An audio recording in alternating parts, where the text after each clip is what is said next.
राधे राधे दोस्तों, मेरे YouTube channel धार्मिक कथा में आपका हार्दिक स्वागत है। मैं आज आपको 32 पूर्णमासी व्रत कथा सुना रही हूँ। बोलो श्री कृष्ण भगवान की जय, विष्णु भगवान की जय।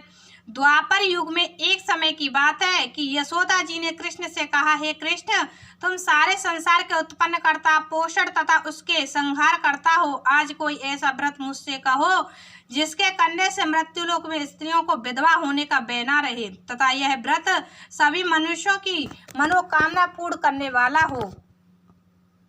तब श्री कृष्ण कहने लगे, हे माता, तुमने अति सुंदर प्रश्न किया है। मैं तुमसे ऐसे ही व्रत को सविस्तार कहता हूँ। सौभाग्य की प्राप्ति के लिए स्त्रियों को त्रिशतम या अर्थात 32 पूर्णमासियों का व्रत करना चाहिए। इस व्रत को करने से स्त्रियों को सौभाग्य संपत्ति मिलती है। यह व्रत अचल सौभाग्य देने वाला है और भगवान शंकर के प्रति मनुष्य मात्र की भक्ति को बढ़ाने वाला है। यशोदा जी कहने लगी, हे कृष्ण, सर्वप्रथम इस व्रत को मृत्युलोक में किसने किया था, इसके विषय विस्तार पूर्वक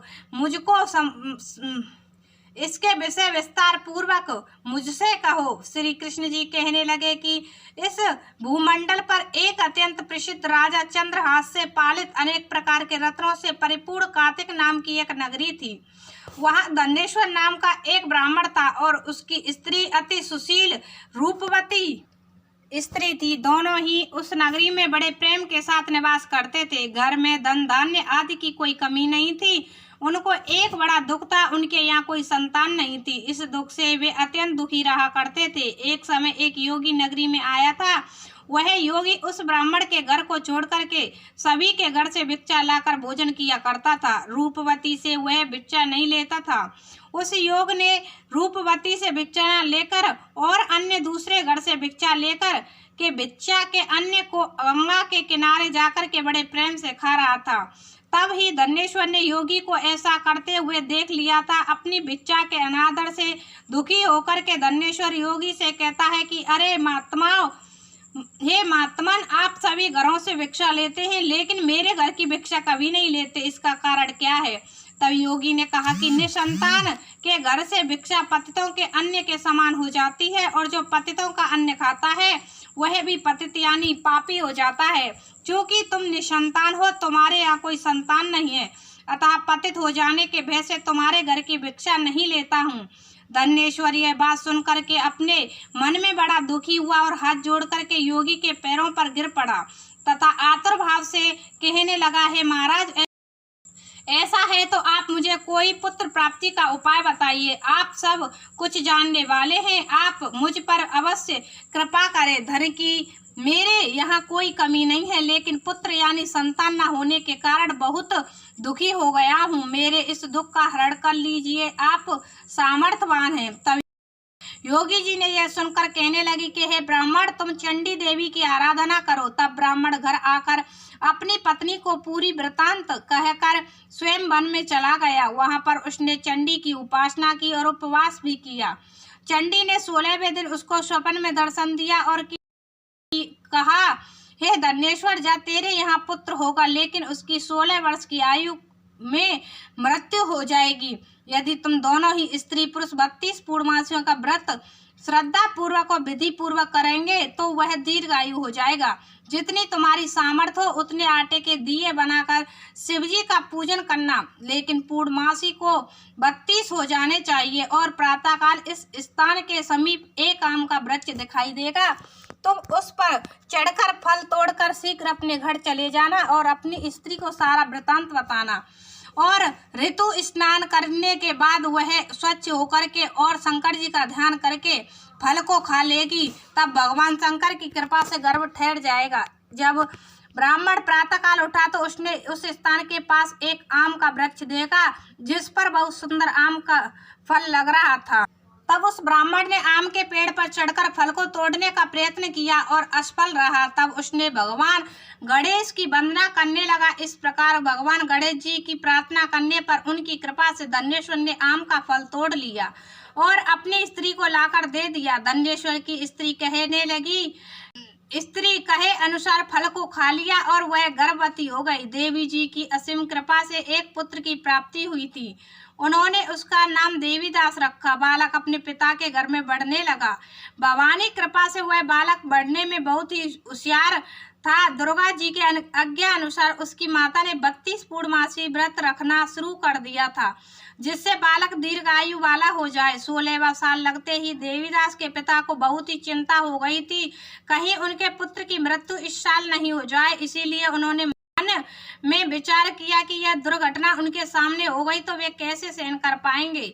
तो उन्होंने देवीदास के मामा को बुलवाया और उन्होंने कहा कि देवीदास 1 वर्ष के लिए काशी में जाकर विद्या का अध्ययन करे और उसको अकेला भी नहीं छोड़ना चाहिए, इसीलिए साथ में तुम चले जाओ और 1 वर्ष के बाद उसको वापस लौटा के ले आओ। तब सारा प्रबंध करके उनके माता पिता ने देवीदास को एक घोड़े पर बैठाकर उसके मामा को उसके साथ ही भेज दिया, किंतु ये बात उसके मामा या और किसी को पता नहीं थी। धनेश्वर ने अपनी पत्नी के साथ माता भगवती के सामने मंगल कामना और दीर्घ आयु के लिए भगवती की आराधना पूर्णमासियों का व्रत करना आरंभ कर दिया। इस प्रकार उन्होंने 32 पूर्णमासियों का व्रत पूरा किया। कुछ समय पश्चात मामा और भांजा मार्ग में रात्रि बिताने के लिए किसी ग्राम में ठहरे हुए थे। उस दिन उस गांव में एक ब्राह्मण की अत्यंत सुंदर, सुशील और गुणवती कन्या का विवाह होने वाला था। जिस धर्मशाला के अंदर वर और उसकी बारात ठहरी हुई थी, उसी धर्मशाला में देवीदास और उसके मामा भी ठहरे हुए थे। संयोगवश कन्या को तेल आदि चढ़ाकर मंडप आदि का कृत्य किया गया तो लगन के समय वर को धनुर्वाद हो गया। अस्तु वर के पिता ने अपने कुटुंबियों से परामर्श करके निश्चय किया कि यह देवीदास मेरे पुत्र जैसा ही सुंदर है, मैं इसके साथ ही लगन करा दूं और बाद में विवाह के अन्य कार्य मेरे लड़के के साथ हो जाएंगे।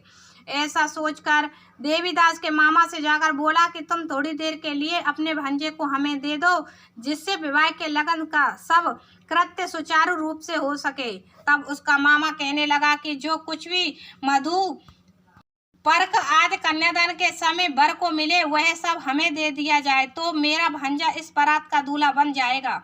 यह बात वर के पिता ने स्वीकार कर ली और उसने अपना भांजा वर बनने को भेज दिया और उसके साथ सब विवाह कार्य रात्रि में विधि पूर्वक संपन्न हो गया। पत्नी के साथ वह भोजन ना कर सका और अपने मन में सोचने लगा कि ना जाने किसकी स्त्री होगी। वह एकांत में इसी सोच में पड़ गया तथा उसकी आंखों में आंसू भी आ गए। तब वधू ने पूछा, तो क्या बात है, आप इतने दुखी क्यों हो रहे हो? तब उसने सब बातें जो वर के पिता व उसके मामा में हुई थी उसको बतला दी। तब कन्या कहने लगी कि यह ब्रह्म विवाह के विपरीत हो कैसे सकता है? देव, ब्राह्मण और अग्नि के सामने मैंने आपको ही अपना पति बनाया है, इसीलिए आप ही मेरे पति हैं। मैं आपकी ही पत्नी रहूंगी, किसी अन्य की कदापि नहीं। तब देवीदास ने कहा, ऐसा मत करिए, क्योंकि मेरी आयु बहुत थोड़ी है, मेरे पश्चात आपकी क्या गति होगी, इन बातों को अच्छी तरह विचार लो। परंतु वह दृढ़ विचार वाली थी, बोली कि जो आपकी गति होगी वही मेरी गति होगी। है स्वामी, आप उठिए और भोजन करिए, आप निश्चय ही भूखे होंगे। इसके बाद देवीदास और उसकी पत्नी दोनों ने भोजन किया तथा शेष रात्रि में सोते रहे। प्रातःकाल देवीदास ने अपनी पत्नी को 3 नागों से जड़ी हुई एक अंगूठी दी, एक रूमाल दिया और बोला, है प्रिय, इसे लो और संकेत समझकर स्तरचित हो जाओ। यदि मैं जीवित रहा तो अवश्य वापस आऊंगा, अन्यथा समझ लेना मेरी मृत्यु हो गई है। यह समझकर वह चला गया। प्रातःकाल होते ही वहां पर गाजे बाजे बजने लगे और जिस समय विवाह के कार्य समाप्त करने के लिए वर तथा सब बाराती मंडप में आए तो कन्या ने वर को भली प्रकार से देखकर अपने पिता से कहा कि यह मेरा पति नहीं है, मेरा पति वही है जिसके साथ रात्रि में मेरा पाड़ी ग्रहण हुआ था, इसके साथ मेरा विवाह नहीं हुआ है। यदि यह वही है तो बताए कि मैंने इसको क्या दिया। मधु पर्क और कन्यादान के समय जो मैंने भूषण आदि दिए थे उन्हें दिखाए तथा रात में मैंने क्या गुप्त बातें कही थी वह सब सुनाए। पिता ने उसके कथानुसार वर को बुलवाया। कन्या की यह सब बातें सुनकर वह कहने लगा कि मैं कुछ नहीं जानता। इसके पश्चात लज्जित होकर वह चला गया और सारी बारात भी अपमानित होकर वहां से लौट गई। इस प्रकार देवीदास काशी चला गया। जब कुछ समय बीत गया तो काल प्रेरित होकर एक सर्प रात्रि के समय उसको डसने के लिए वहां पर आया, परंतु व्रत के प्रभाव से उसको काट ना पाया। क्योंकि पहले ही उसकी माता ने 32 पूर्णमासी का व्रत कर रखा था। इसके बाद मध्य माह के समय स्वयं काल वहां पर आया और उसके शरीर से उसके प्राणों को निकालने का प्रयत्न करने लगा, जिससे वह मूर्छित होकर पृथ्वी पर गिर पड़ा। भगवान की कृपा से उसी समय पार्वती जी के साथ श्री शंकर जी वहां पर आ गए। उसको मूर्छित दशा में देखकर पार्वती जी ने भगवान शंकर से प्रार्थना की, हे महाराज, इस बालक की माता ने पहले ही 32 पूर्णमासी का व्रत किया था, जिसके प्रभाव से इसका मृत्यु दोष कट गया। भवानी के कहने पर भक्त वत्सल भगवान शिव जी ने उसको प्राण दान दे दिया। इस व्रत के प्रभाव से काल को भी पीछे हटना पड़ा और देवीदास स्वस्थ होकर बैठ गया। उधर उसकी स्त्री उसकी प्रतीक्षा किया करती थी। जब 16वां वर्ष व्यतीत हो गया तो देवीदास भी अपने मामा के साथ काशी से चल दिया। उधर उनके ससुर घर से उनको खोजने के लिए जाने वाले थे, लेकिन वे मामा भांजे वहां पहुंच गए। ससुर उनको अपने घर ले गया और नगर निवासी वहां पर एकत्रित हो उन्होंने निश्चय किया कि इस कन्या का विवाह इसी ही बालक के साथ हुआ था। कन्या ने लड़के को पहचान लिया था। कुछ दिन बाद देवीदास अपनी पत्नी और मामा के साथ बहुत से उपहार लेकर अपने नगर की ओर चल दिया था। जब वह गांव के निकट आ गया तो वहां के लोगों ने उसे देखकर उसके माता पिता को पहले ही खबर दे दी, तुम्हारा पुत्र देवीदास अपनी पत्नी और मामा के साथ आ रहा है। ऐसा सुनकर उसके माता पिता बहुत ही खुश हुए थे। पुत्र वधू की आने की खुशी में धनेश्वर ने बहुत बड़ा उत्सव मनाया। श्री कृष्ण जी कहने लगे कि इस प्रकार धनेश्वर 32 पूर्णमासियों के व्रत के प्रभाव से पुत्रवान हो गया। जो भी स्त्री इस व्रत को करती है वे जन्मांतर के वैधव्य का दुख नहीं भोगती हैं और सदैव सौभाग्यवती रहती हैं। यह मेरा वचन है, इसमें कोई संदेह नहीं है।